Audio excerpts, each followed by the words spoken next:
we will start the episode later with just you introducing yourself. That will be the start of the episode. That's something that we've been doing. That episode just start cold with the guests introducing themselves. Oh, we're starting with the cold introduce now, not the. No. I mean after the the music. Gotcha. You know, the music after the intro music is just a guest introducing themselves.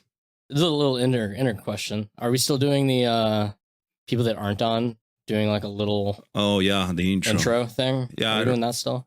We could do it. We'll figure it out. Yeah, I didn't do it the time before the other interviews because there was too much good pretty roll banter to put in there. You know. But yeah, we can have then Kyle and Stella make the presentation. We'll do something. Yeah. All right. So I guess let's do a countdown and then we'll start. Cool. 5, 4, 3, 2, 1.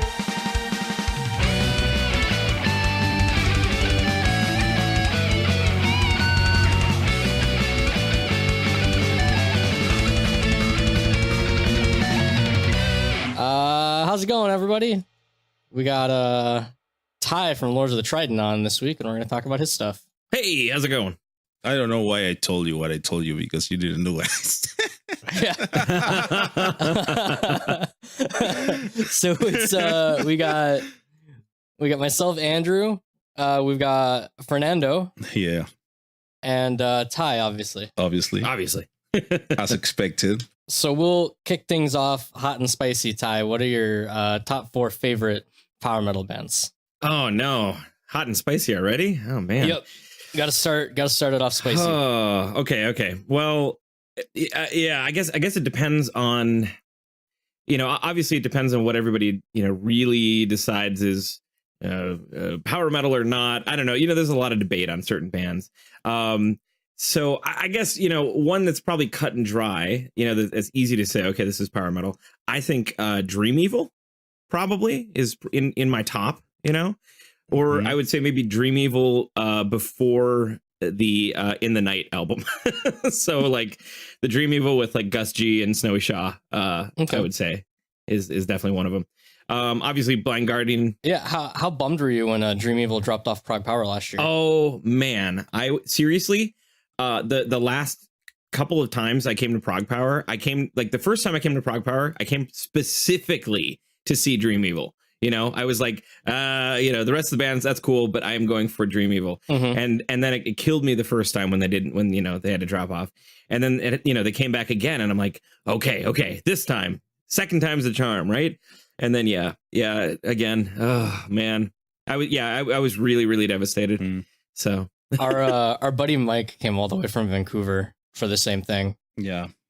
And then he had already bought, his plane tickets and gotten his vacation time off. And right. Yeah, everything was set up. Exactly. And then Dream Evil drops off and he's like, well, shit. He was devastated for Mike. Yeah. So Dream Evil is definitely, I think Dream Evil is the band that I know the most.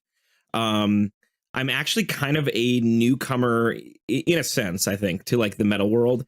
I mean, I've been in it now for, 10, 11 years or something like that. But I know a lot of people kind of grew up listening to and like playing power metal and heavy metal in general. But I actually I didn't get into it until like late college. So so a lot of people are like, oh, yeah, blah, blah, blah, blah, blah. And I just kind of sit and nod in the corner and go like, oh, yes, I like that music as well. Sort of stuff. But yeah, Blind Guardian for sure.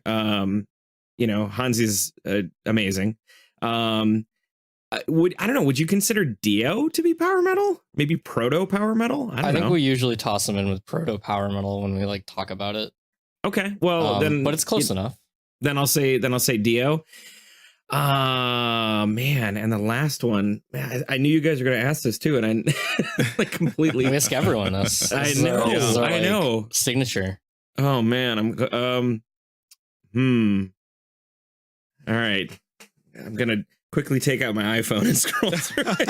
It's like, oh my god, who do I listen to the most here? Like Jesus. Man, I don't know. It's fine. Mine changes like every day.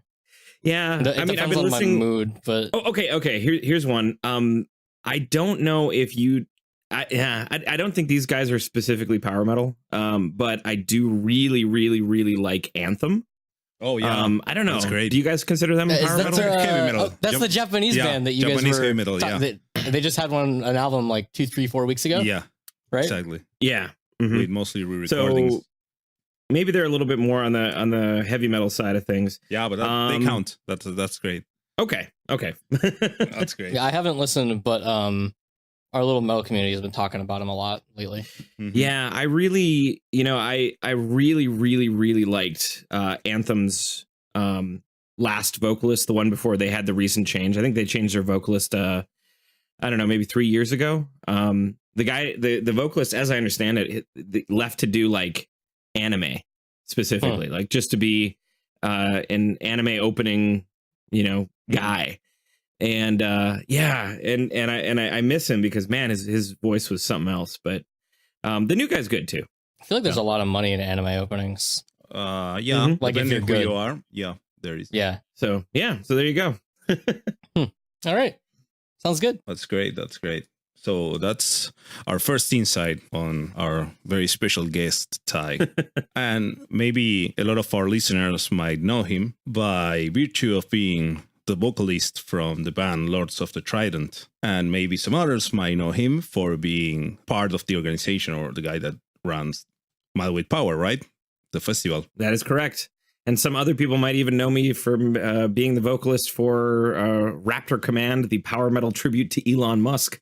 Oh, that's you as well? Wow. Yeah, That's him. me. That's me.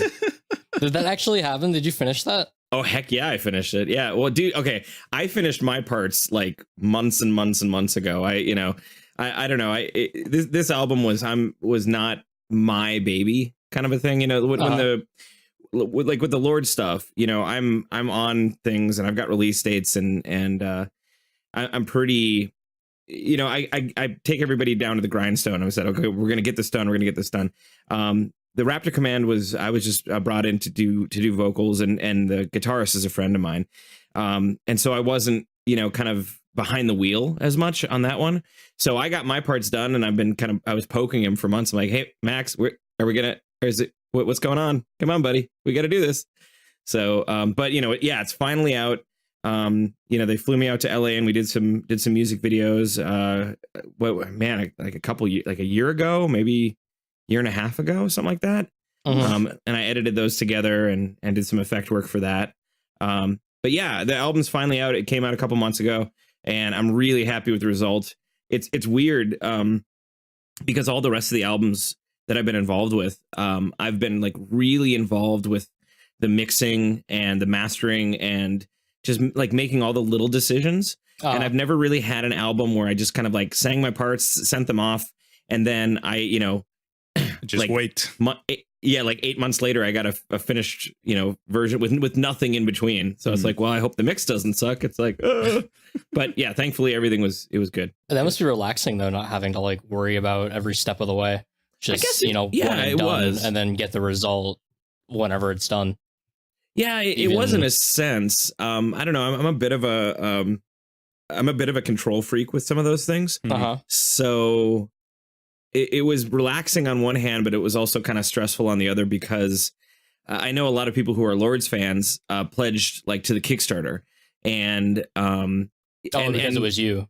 Yeah, because it was me. And I think they're used to, at least on my side, right? They're used to getting stuff pretty immediately. We only run a Kickstarter like when the album's done and we're going to be releasing it in like 3 months kind of a thing. So yeah, so I guess that was kind of a little part of the stress of the whole thing was like letting everybody know like, I mean, we're still waiting. It's still going, but could be a little bit. So, Well, that's cool. That's great. yeah. But anyway, to circle back, I also run Mad with Power Festival. And this year is our 3rd year for the fest. It is a power metal arcade game and pinball festival that's run out of Madison, Wisconsin, which is where I'm from. We had a really great year last year. This year is like easily our biggest lineup ever. Yeah, you guys are stacked this year. You got Yeah. Theocracy, man. Yeah, That's like the holy grail of US power metal right now. Of North American power metal. I mean, I'm very stoked to have them on. You know, they've been really nice guys. Their management has been fantastic so far. And you know, I'm looking forward to Helium Prime and Judicator. I've seen Helium Prime, you know, a couple times, and I've never seen Judicator. But you know, neither have I. They live. Tony lives an hour and a half south of me. Wow, and they don't play here. Yeah, I mean, they don't play much at all, do they? And they don't have a full live band, I don't think, right now, right? They're short a lead guitar, I think. Maybe. Yeah, they might have a session guy. Yeah. But I've known John for a long time, and I'm really looking forward to seeing those guys live. I'm looking forward to meeting John just as much as seeing Judicator live for the first time. Yeah, me too. Because I've never met John, and he's the guy that got Hansi on for us. Oh wow. Okay. So like I feel I owe him like a beer or something. At least one beer. At least a beer. Well, when you're at the festival, you can you can buy him a festival mead. We've got a mead that's going to be on tap called Mad with Power. Ooh. Which I feel like I feel like I missed an opportunity there. I should have called it Mead with Power. Yeah, Mead with Power. Yeah, see. But yeah, it's awesome. It's a mead that's been handcrafted by a local meadery here. And it's a tamarind, blackcurrant, and cranberries, and it's sparkling. It's a sparkling mead. Yeah, it's been one of their top sellers for probably the last, I don't know, 2 years, 3 years, something like that. So yeah, I'm really happy with it. That sounds nice. It's really weird walking into a grocery store though, and like seeing your big dumb face on a bottle of alcohol. You know, like I'm walking down to like my local grocery store, and I like turn the corner, and it's like there's my big dumb face on like the alcohol aisle. It's just weird. And I see that besides the bands that you're going to have on the festival, Theocracy, you guys, Helium Prime, Judicator, Fiacra, Novarain, and Widow, you have Shang Tsung himself in there. Yeah. Shang Tsung is going to come to steal our souls. That's great. That seems like a great guest given the arcade side of the whole affair. Yeah. So the Baron and I, he's the guitarist in the band, one of the guitarists. We go to this thing every year, Midwest Gaming Classic. It's a arcade like convention, specifically for rare and classic arcade games and things like that. And we ended up meeting him like by accident a couple years ago. The Baron was doing this like video game style kind of like he was playing video game music on his guitar while this podcast that we hang out with called Guys, Games, and Beer, while they were doing like a Jeopardy sort of a thing in the bar area. And so, you know, the question would come up and he'd play a little 30 seconds of something. And so this dude, right, was hanging out at the bar, having a couple drinks, and was just like, after the Jeopardy thing was over, was yelling at the Baron. He was like, "Oh, play Boys of Summer, play Freebird, play," just yelling things out. And he hit every single song that the guy yelled out, and the next day he was telling me about this, like, yeah, there's this dude at the bar and he just came up to me, he kept yelling things at me and I just kept playing them and blah, blah, blah, blah. And the next day it was, go into the room and meet the Mortal Kombat actors, part of the thing. And we walked in the room and his jaw just dropped because the dude that was yelling at him the whole time was sitting there, and it was Shang Tsung, and we had no idea. That's great. And so we walk up and he's like, "Hey, you're the guitar guy." And we're like, "Hi, Mr. Shang Tsung. Nice to meet you." That's great. But yeah, so we became friends, and so yeah, he's coming to the fest, and it's gonna be a good time. Amazing. Sounds like a great fest. So maybe we can talk a bit about this. Like, we have just went a bit over all the stuff that you do. Like, you're on a ton of stuff. Uh-huh. So we have this question: are you a wizard? How do you have time for all of this? I get that a lot, actually. Or somebody says, "When do you sleep?" And I say, never. You know, I'm sponsored by Red Bull or something like that. Not sponsored by Red Bull. Disclaimer. Right, exactly. Although, you know, I'm open to I drink enough of it that I'm open to the idea of, you know, if Red Bull's listening, I mean, just, you know, give me a call. But yeah, I think I am just a person that that likes to stay busy almost all the time. You know, I like to have a couple things brewing at any given moment. And I think that especially nowadays, you know, to even consider making a living in the music industry, you really have to diversify, and you really have to, you know, not put all of your eggs in one basket. So for me, it's important that, you know, I do the Lord stuff, and I also do, you know, video stuff on the side, and we build up our YouTube channel, and I also am, you know, running this fest. It's sort of like having my fingers in enough pies where I can, you know, if one starts to get hot, that's the one I'll take, you know, kind of a thing. I don't know. That's a bad analogy, I suppose, but it's one of those things that you have to, nowadays, especially, you really do have to try just about everything and just kind of see what works. And stuff like the festival, you know, I ran into you guys at Prague Power, but stuff like the festival kind of piques the interest of different types of people who may never have heard of Lords of the Trident, or, you know, maybe any of these other bands if we weren't putting this on. Or, you know, a great example is that recently we did a collaboration with another YouTube channel that does like reaction videos, right? And so we sat down and we did metal bands react to pop.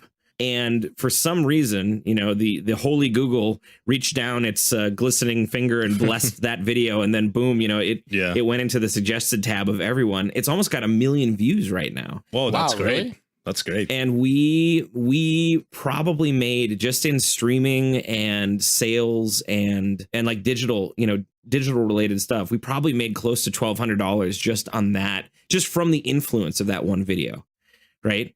So I think it's really important to, as a band nowadays, especially to think about, okay, what are my skills and how can I diversify things? How can I be everywhere? And I think it just takes a lot of work to do it.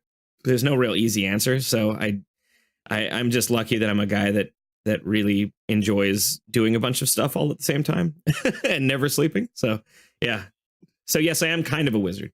Wait, I can speak to that, how hard it is. We're trying to diversify what we're doing a little bit. Right. And it's a pain in the ass. Yeah.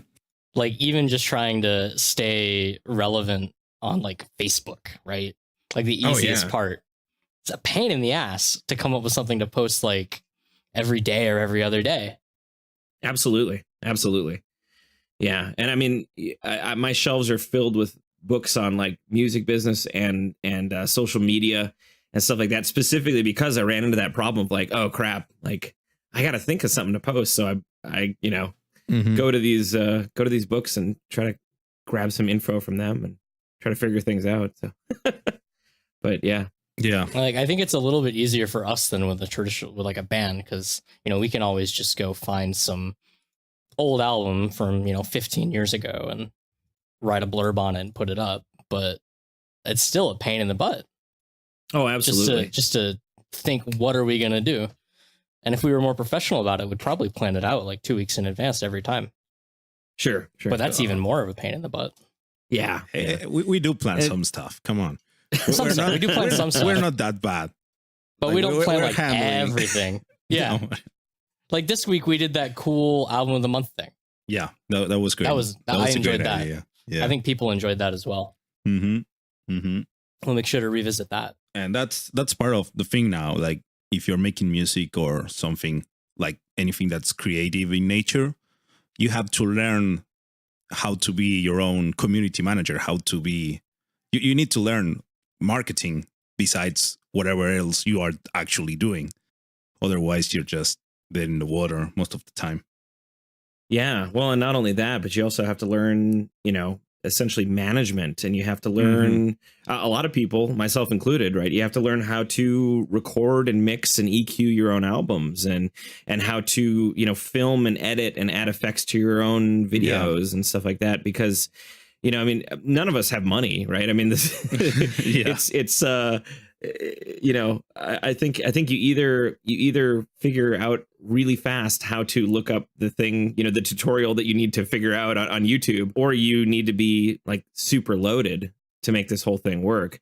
And so, yeah, you know, there's a lot of bands out there that are just kind of, especially younger bands, that get caught in this because they're just kind of spinning their wheels because they think, oh, you know, I'm gonna put out an album, and and somebody's going to hear it, and then it's going to get successful, and I'm going to be able to make a living off of doing, you know, just making this album once every 2-3 years. And it's like, it just doesn't work like that anymore. Yeah, that's the old dream. That's not the thing currently. Yeah. So then to piggyback off of that, you guys are mostly Patreon funded at this point, right?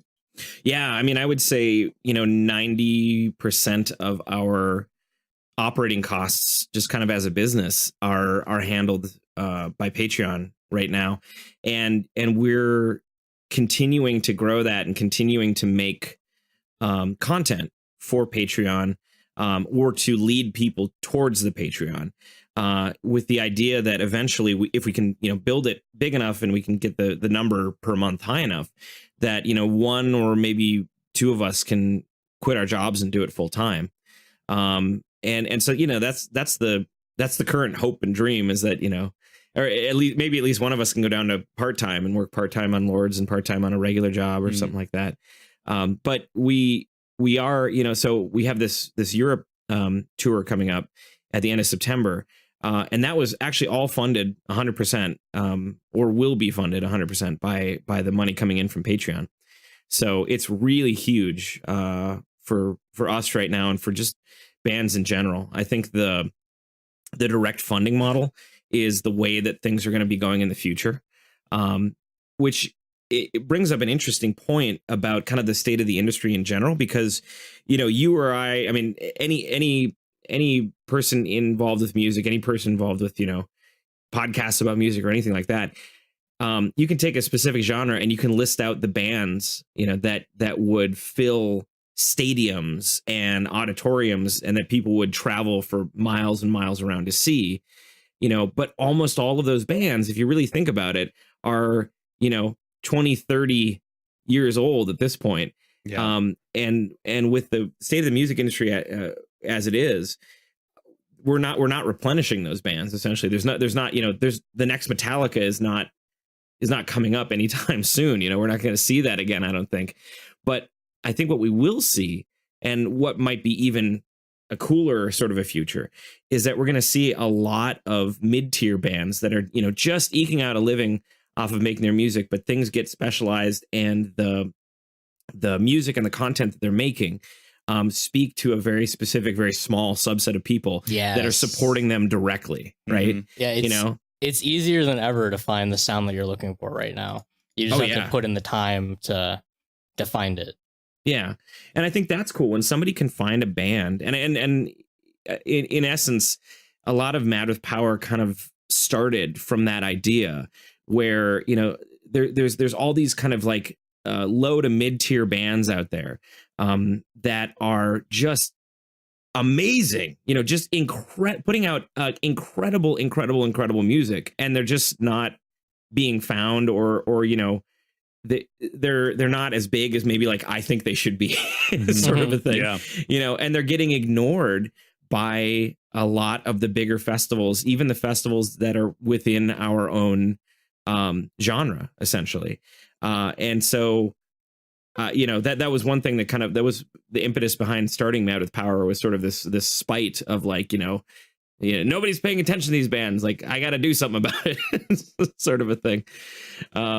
But yeah, you know, so it's cool that people will, that the future of it is that there'll be these, you know, everybody's going to be a mid-tier band, and your fans will support you directly, and you'll have a really close pipeline to these people that are, you know, are diehards for you.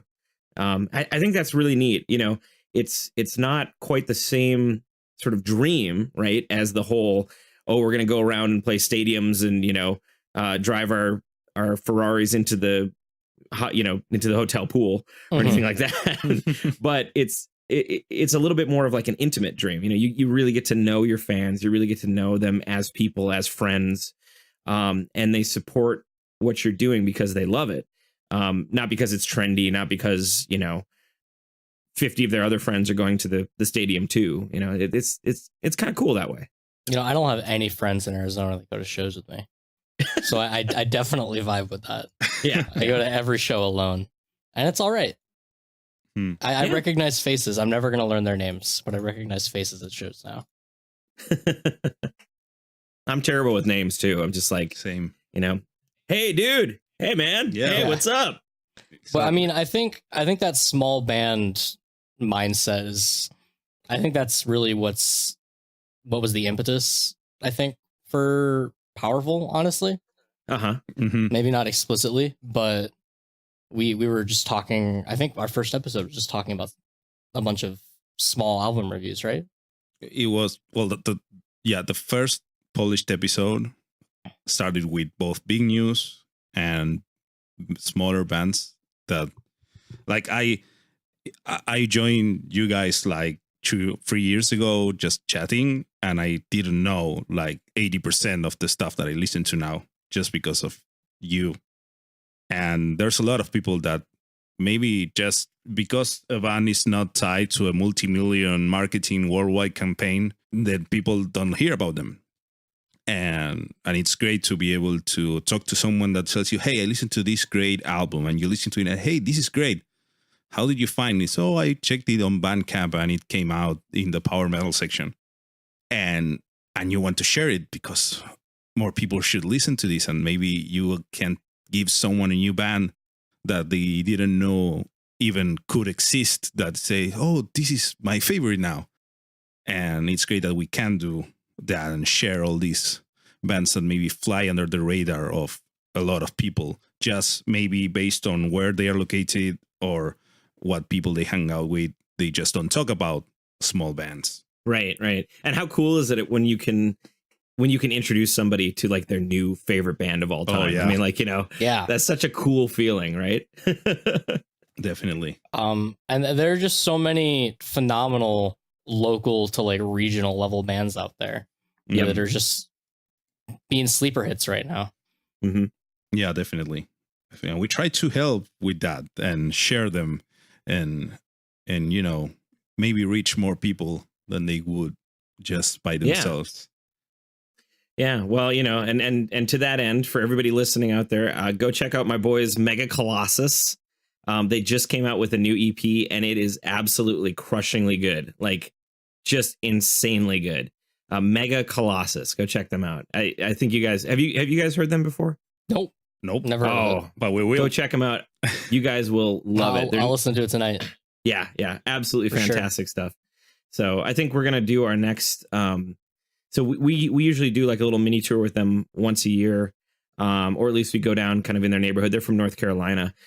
Which, speaking of, it's weird. Like a lot of the North Carolina scene that we've experienced, there's a lot of really good like small power metal bands down there, down in kind of like the southeast United States. It's so weird. It's like they're all in this one area. You know, it's like Mega Colossus and Nightmare and Walpurgis and Twisted Tower Dire. It's like all of these people are Paladin. Just like Paladin, right over in Atlanta. They're all in this, you know, kind of 3-state radius. It's like, hey, share the love a little bit, guys, please, come on.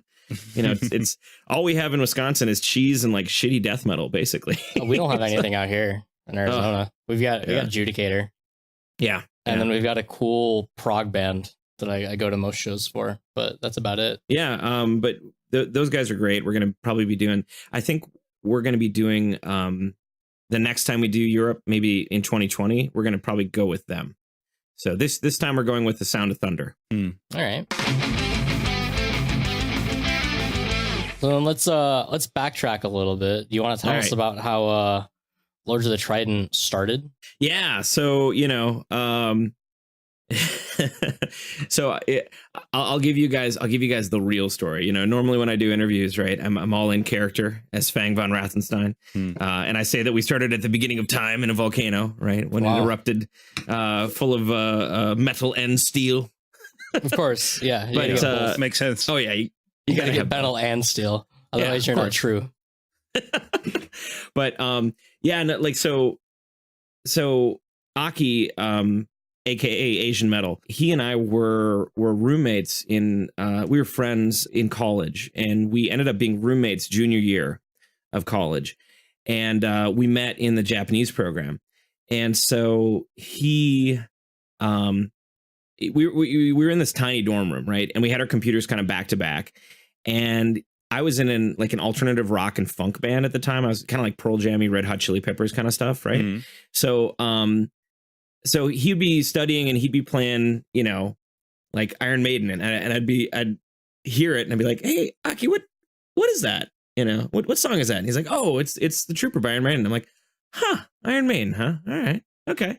And then a couple minutes later, he's like, "Hey, which one's this one?"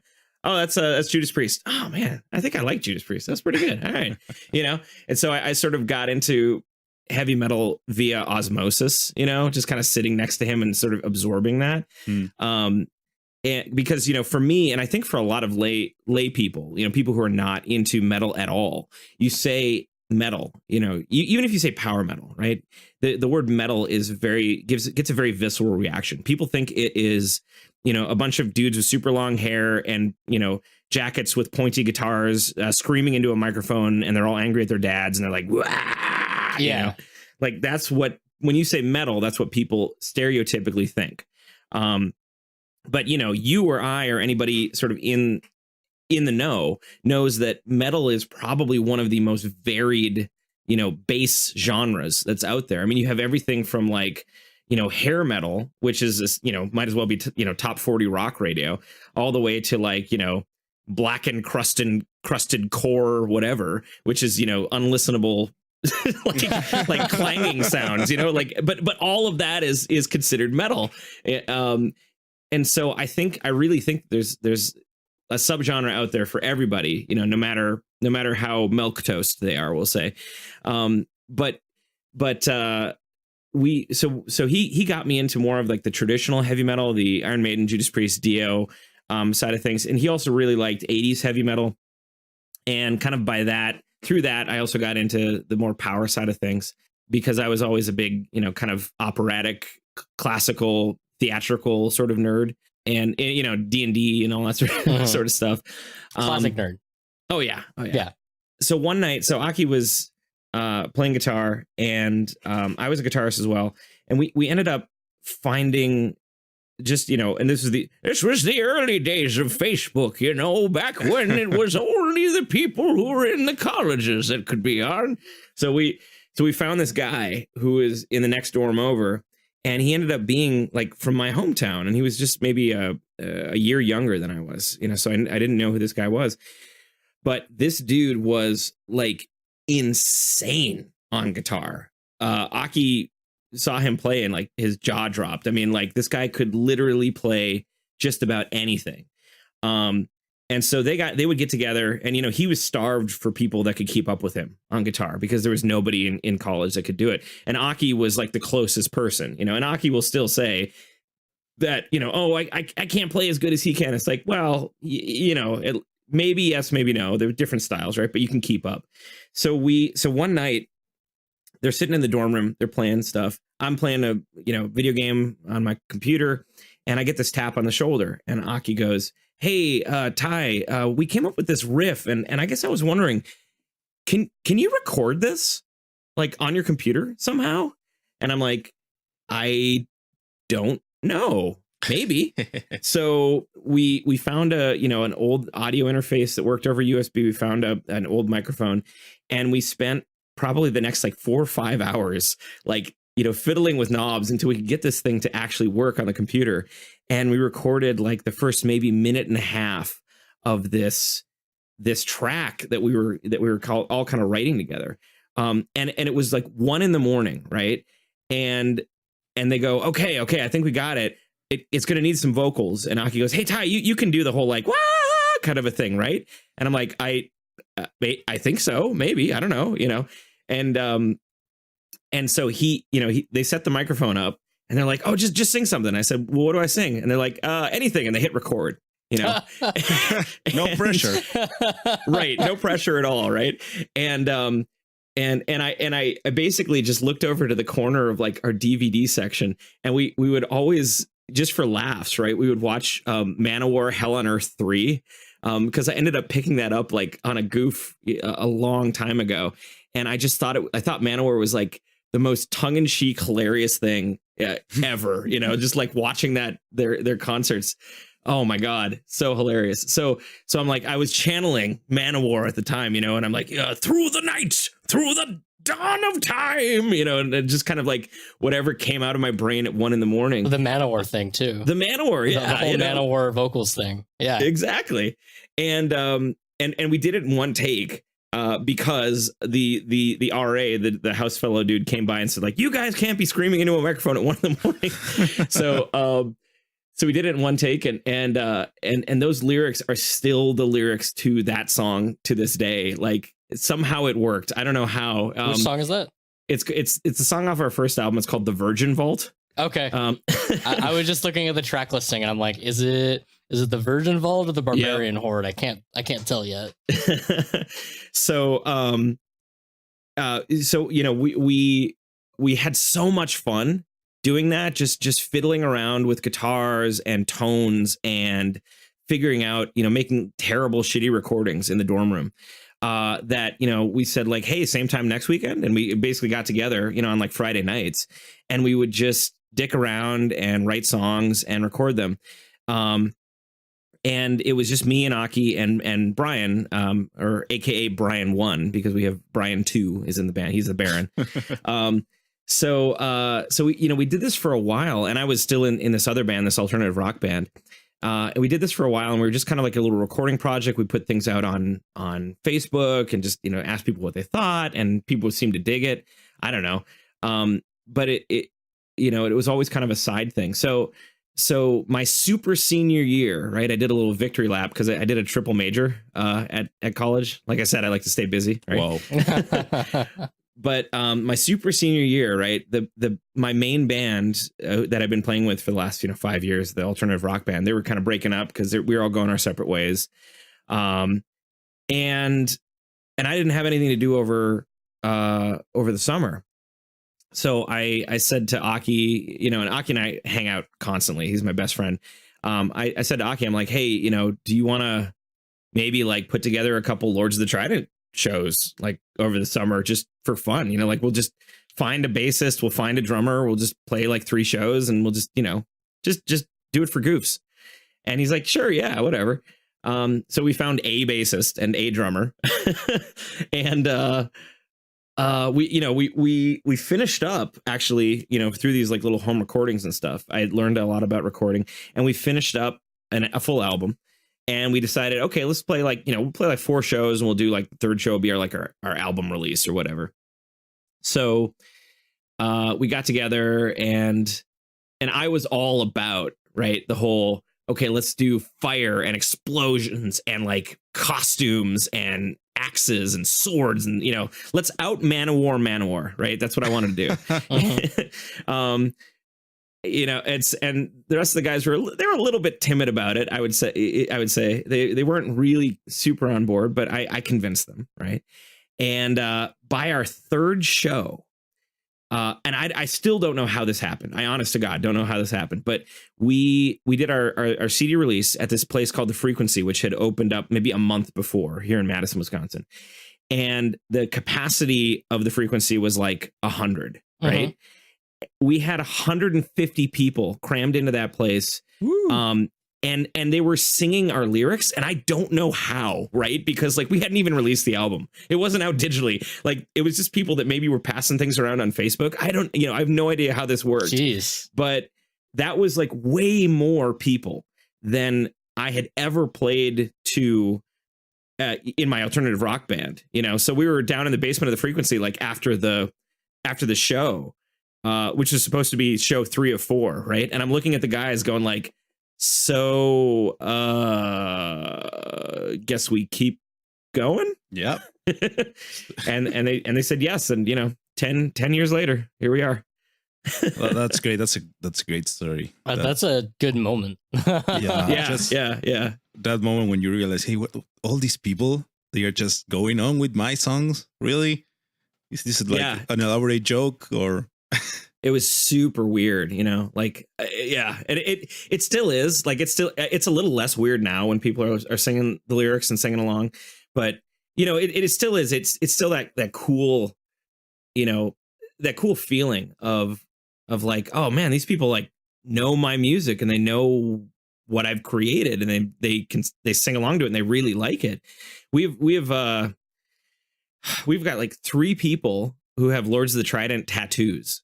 Jeez. Whoa. Which are, let me tell you, that is weird. That's like that. Like we can never suck. We can never ever suck. I would feel so bad if we sucked. So like, yeah. So that's totally weird too. So where did the name Lords of the Trident come from?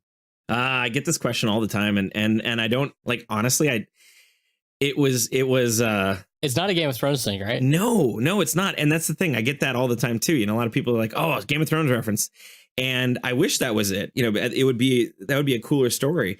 But it was that first night, right? It was probably 2:30 in the morning, and we were mixing down the track, and we were getting ready to send it out to Facebook, right? And we were making an MP3 out of it, of that first track that, the RA came in and said, like, you guys can't scream you guys can't scream die at the top of your lungs into a microphone at 1 a.m. You can't do this. People are trying to sleep. Right. It was that track. And on the MP3 tags, right, we had the name of the song, but the artist was just kind of like sitting there blank and just kind of staring into our faces. And I asked the guys, I'm like, what do we call this? Like, we can't just call it like Ty, Aki, and Brian. That's kind of lame. Like, we gotta, it's got to be something grandiose, and like, we've got to out Manowar, right? We've got to make it big and powerful. And they're like, nobody had any ideas, and they're like, make up something. And it was, I don't know, it was 2:30 in the morning, and my brain was in a weird place, and I'm like, Lords of the Trident Unite. And so we called it Lords of the Trident Unite for the longest time. And I think maybe it was like subtly, subconsciously influenced by the fact that there were 3 of us. So, Trident, I don't know. And then we were going by Lords of the Trident Unite for a while. But then after like the second or third show, we realized that people were just saying, going to Trident practice, or, Lords of the Trident, or blah, blah, blah. They were leaving off the Unite part normally. So we're like, yeah, we should probably get rid of it. It's too long. And we were going to call our third album Unite. And I still want to call an album Unite, just kind of as a throwback, but nobody seems to like that idea. Maybe I'll do a little side project and call it Unite or something. I don't know. So, yeah. So it's like, I don't have a very good story of the odyssey of the name, but it is what it is, I guess. It's a cool name. It works. It works, and it conveys the final product, I guess, very well. Yeah, absolutely. Definitely the stage aesthetic gets good. Yeah, for sure. I'm excited to see you guys live. I'm sure that'll be fun. Yeah, the nice thing is that the High Noon is where we're having the festival here in Madison, Wisconsin, and this is the first year we're having it at the High Noon. Because last year we would have it at this smaller venue, not very much smaller, like maybe 50-person capacity difference, right? But we came 20 people away from selling it out last year, and it was, people were crammed into the venue last year. So we moved it to a little bigger space, a little higher ceiling, that kind of thing. But for the longest time, they wouldn't allow us to do any pyrotechnics at the High Noon, because the person who owned the High Noon used to own this other venue that was a very famous venue in Madison called OK's Corral, which a lot of really famous bands in the 90s would tour through and play at, like Pearl Jam and Red Hot Chili Peppers and Dave Matthews Band. I mean, like, they all played OK's, and the place burned down. So, Yeah. you know, I understand, you know, she was a little skittish about having fire in her new place, which I completely get. Right. So for, I don't know, maybe 3 or 4 years, we would play the high noon, you know, on occasion, but we wouldn't be able to do fire. And finally, after, you know, many years of getting to know her and her getting to know me, she finally went, okay, all right, I've seen your fire in other venues. I think we'll give it a shot. Is there pyrotechnics? Oh yeah. We light our microphones on fire. We've got a guitar that lights on fire.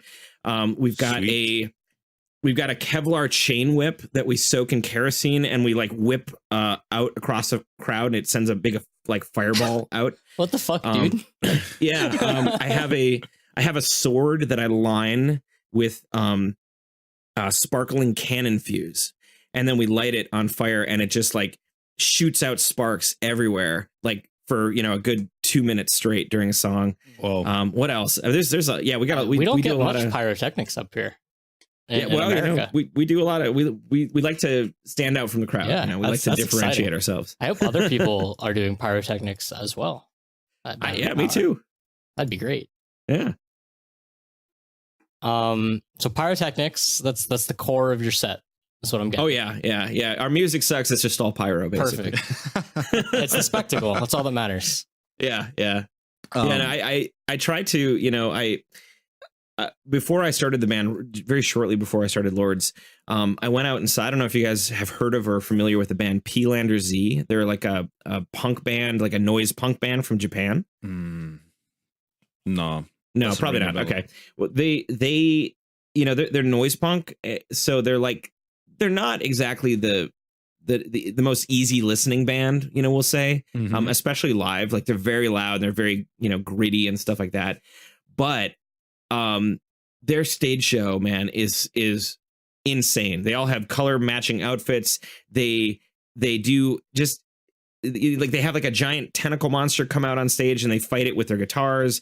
They have their merch person dress up like a bowling pin and they you know do like human bowling by grabbing an audience member and like throwing them into these people. You know, like I will never buy a P-Lander Z CD, but you better believe I bought the P-Lander Z DVD. Right. So that kind of gives you an idea of like what kind of band they are. And so I saw that and I really wanted to make Lords something where you wouldn't miss the show and you would also definitely buy the CD. So, you know, that was kind of the impetus behind that. Yeah, that sounds great. And that sounds like a really fun live show, yours. Yeah. I like to attend someday. I'll try. Maybe. When you get big enough and you can do the legendary South American tour, then I'll be sure to be there. Well, hey, we're already doing Europe this year, so I mean, if that goes well, I mean, the other continents are not out of the question, we'll say. I'm sure South America would eat that up too. Yeah, the whole thing. Yeah. You know, as long as it's fun and it has cool music, everything works down here. Yeah.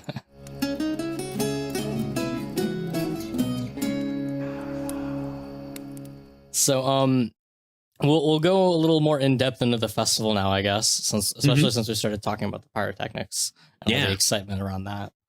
So what you already said that, you know, you wanted to start with Mad with Power to showcase all these local to regional level bands that you think are awesome. Yeah. How did you what was how much work went into Mad with Power 1? You know, it wasn't.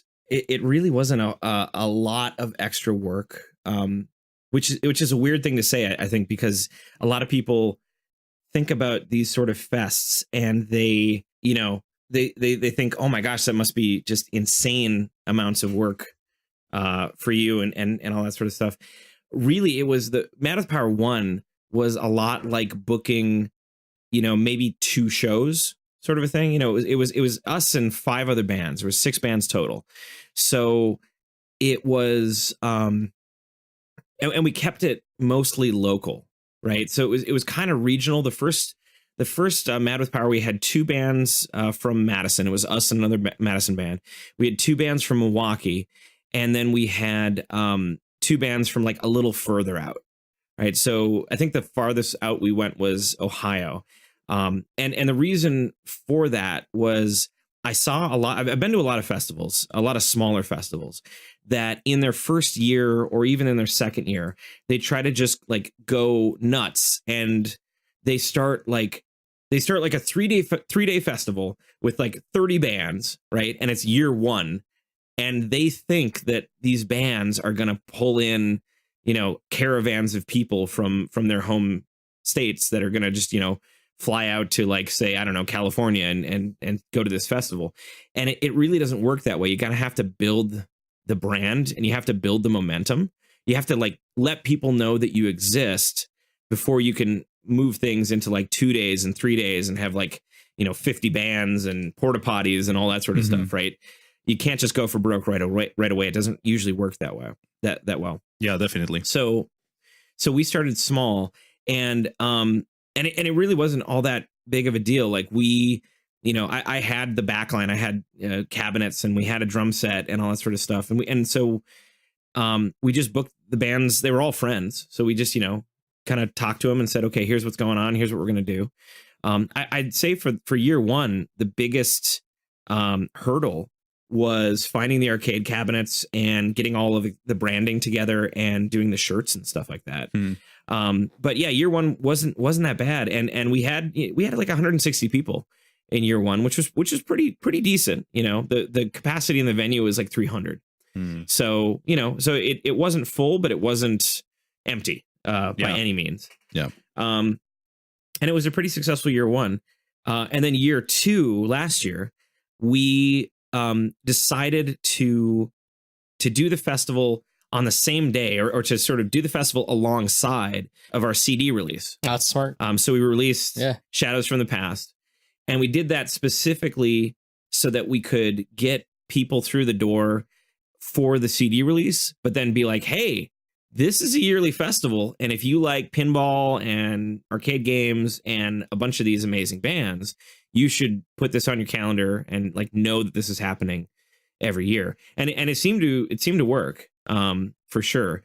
And year two was insane.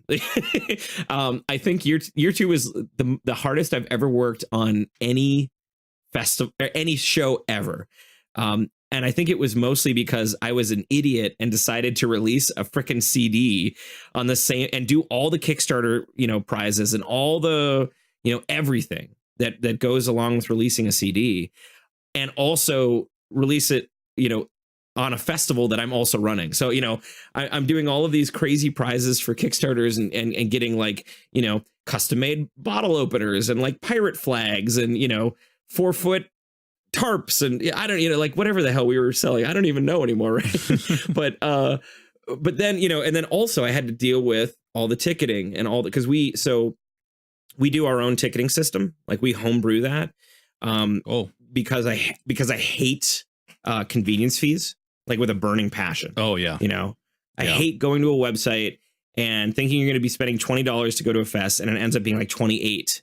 You know, it just, I hate it. So I said, I'm going to take the hit. Like I'm going to make my own ticketing system, and I'm just going to, you know, we take a hit of about 50 cents on each ticket just from PayPal fees. Right. But that's a hit that I take. And, you know, for the principle of the thing. Right. So it was that it was keeping up with all the ticketing. It was doing all the shirts. It was doing all of the prizes related to Mad with Power, and all of the prizes related to a Kickstarter and a CD release. And also at the same time, we were multi-track recording the entire festival, and we had like a 4-camera setup to video record the whole fest. Jesus, that's great. Yeah. That's a lot of work, but it sounds great. It was.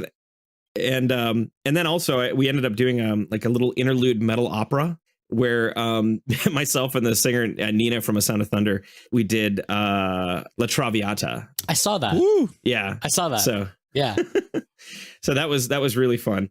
But yeah, so it was an insane amount of work, and I really felt it. You know, at the time we got on the stage, I think it just kind of all the stress just sort of hit me all at once. And you know, everybody said we did fine. I felt like we did kind of like a B minus, like I wanted it to really be an A plus, for the CD release. And so this year, I think what I've learned is, like I have limits. Yeah. So this year I'm not releasing a freaking CD at the same time of doing it.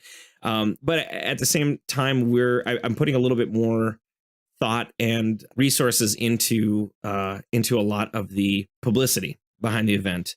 And also, I want to make sure that we have way more cabinets and pinballs and all that sort of stuff than any year prior. So we've got 20 cabinets confirmed right now. So we should have 20 different things, and a lot of the arcade cabinets are going to be rare ones. So there's a couple of arcade cabinets that there's only one of in the world. Oh, that is going to be at the festival. So sweet. Question: do you have 5-player X-Men? No, that's too big. That's fair.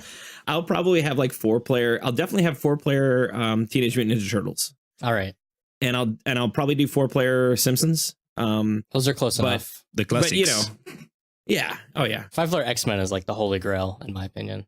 Oh yeah, with the two giant screens. Any arcade worth its salt. That's 5-player X-Men. I agree. Yeah, but so this year it's nice because a lot of the resources and a lot of the things like it's our third year, so I know kind of what to expect. I know when I need to get things done by. I have a real big list of stuff where a lot of things have already been checked off.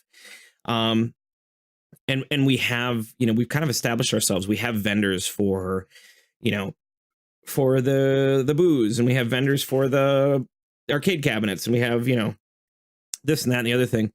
And again, a lot of the, just like years prior, right? A lot of the people that are playing are people that we know, are friends.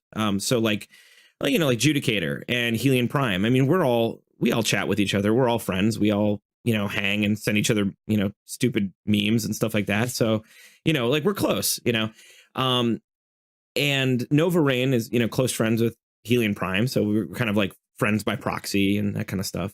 The only people that we sort of didn't directly know or directly hang out with was actually Theocracy. And we ended up, it was a friend of a friend, or like one of our fans ended up being friends with them. And he said, oh yeah, I'll call him up and ask him. Sort of a thing. They're like, yeah, as long as he says you're cool, I mean, yeah, we'll come play. So, but yeah, it's a little bigger logistically. It's not anything as bad as last year's. I think the big thing right now for us is really just getting the word out and getting those tickets sold ahead of time. I have about 50 tickets to sell before I break even with all the stuff that I've invested. And I'm very confident that we can do it, but at the same time, it's just sort of hanging, like a sword over my head. It's like, come on, please buy those tickets. So yeah. Everyone, go ahead now and buy those tickets, because this is a great festival that if you can attend, if you are close or if you are in the country, I guess it's worth it. It's probably worth it. So go buy those tickets. And we have next year almost completely booked as well. Already? So sweet. Yep. Wow. Yep. So yeah, go to madwithpowerfest.com. Tickets are $20 for all you can play arcade and pinball, and a bunch of amazing power metal bands. All the cabinets are going to be on free play. We're going to have a bunch of really cool people. Shang Tsung's going to be there. Madwithpowerfest.com. Go grab those tickets. It's going to be a super, super, super fun year. Yeah, in terms of music, this is probably my favorite year. The year I'm looking forward to the most so far. But yeah, next year we've got a couple of people that I don't know. I don't know if I can officially. I don't know. I don't think I can officially announce yet who is going to be at Man with Power next year. I will probably announce at least a few of them at the fest, kind of prog power style, right? Yeah. But I need to get hard yeses and like contracts signed before I can be like, okay, yeah, of course, so obviously, yeah. What I will say is that if people have been paying attention to Lords of the Trident and to, let's just say, maybe the general company of more famous bands that we hang out with / do things with, that's a big hint. You might know who the headliner of next year will be already. Ooh. And it's a big one, and it's a real big one, and I'm super, super, super excited about it. I've wanted to do this specific headliner since year one, and I think we're finally going to make it happen. So Great. Looking forward to the big it's a reveal. big tease. Yeah. mhm. And people can start like trying to dig and figure it out. Place your bets. Do you have anything else at all that you're looking to plug right now before we wrap up? Yeah, I'd say for anybody listening out there, if you want to help support my band, but I'd say bands in general, if there's a band out there, a mid-tier band, a lower tier band, or even maybe a more famous band, who knows, go check to see if they have a Patreon. I know Powerful has a Patreon, right? So go check out, type in powerful Patreon. That'll probably get you to it, right? I think it does. Or they'll put it in the liner notes. But honestly, we survive as a band pretty much, like I said, 90% off of Patreon nowadays. So if you're at all interested in helping us, put some gas in the Trident mobile, I mean, go jump on, and for $1 you get a whole ton of cool stuff. We do, specifically for the Patreon, we do a fully mixed, fully mastered acoustic song every month of one of the songs that we've written. We do acoustic metal remakes, basically. So we do that every month. We have a Trident cast every month. We do 2 episodes of Fangs Metal Beer Club every month, and this is just for the $1, right? The $1 Patreon backers. And we also we also have like perks for higher tiers too. We send out 2 to 3 free t-shirts a year for people depending on what tier you're in. We send out demos for the people who are in the higher tiers, and we actually live stream video and audio all of our concerts for the people who are in the 2 highest tiers.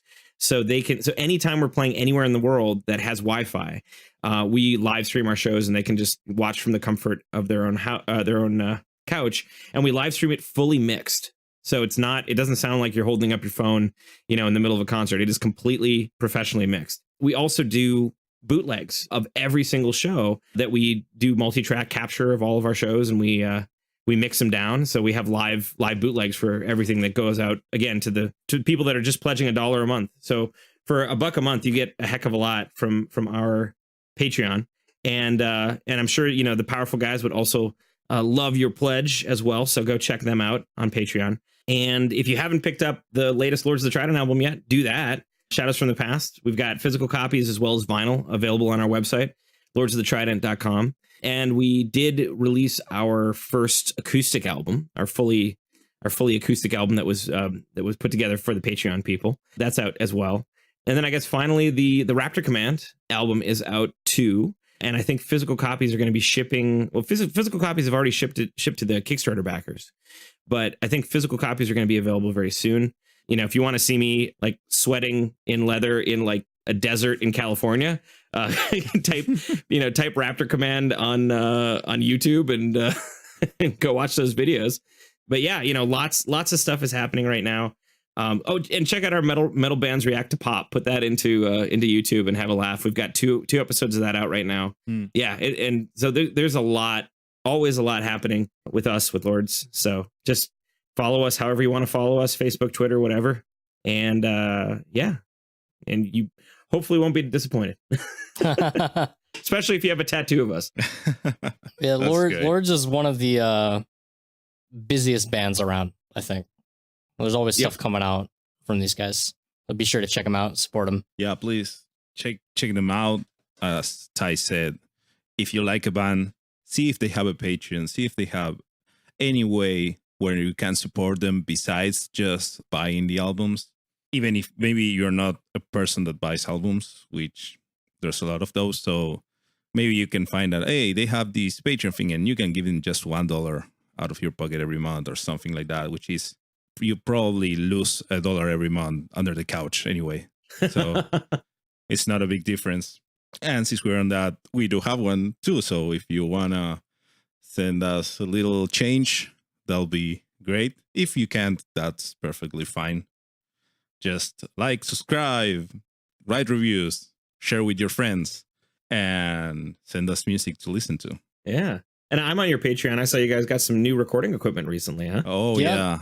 Yeah, we're going to do its maiden voyage next weekend at the Avantasia show in Anaheim. Oh, that is excellent. I hope you're planning on bringing some of that out to Mad with Power. You can get some obviously interviews on the street, man. Yep, we're planning on something there, and we're hoping maybe, God willing, something out of Prog Power. Oh, that'd be fun. Yeah. Yeah. So we will now, like we did last year at Prog Power, we just recorded out of a phone after the shows, and now we will be a little better sounding. We are new recording. Yeah, at the very least, we'll have a not so raw power from Prog Power. Yeah, and then fingers crossed to corral some bands or something. Mm-hmm. Yeah, for sure. That'd be cool. Mm-hmm. So thanks a lot, Ty, for joining us for this nice conversation. And at least Andrew will see you again. I can't see you again, but we'll talk a lot. Oh, absolutely. Well, I appreciate you guys having me, and I'll come back anytime. And yeah, it's super fun. And we got one more request for you. Can you wish everyone out? Tell everyone to stay powerful. Yes. Everyone out there, this is Fang von Rathenstein from the most metal band on earth, the Lords of the Trident, and I demand that you stay powerful. Boom. Great. Stay powerful. Thank you.